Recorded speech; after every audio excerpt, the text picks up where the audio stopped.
दुल्हा के बाबूजी गड़िया मांगे सिकड़ियो मांगेगे बहिनी। सुनी सुनी दहेजबो के नमवा करे जबो कांपेगे बहिनी।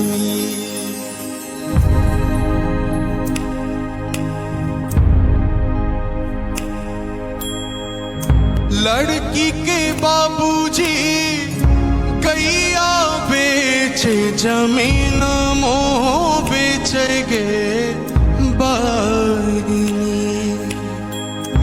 लड़की के बाबूजी गैया बेचे जमीन मोह बेचेगे बहिनी।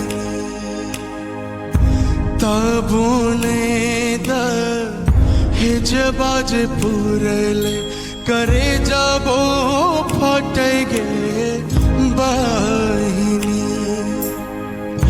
तब उन्हें दहेजबाज पुरले करे जबो कांपेगे बहिनी।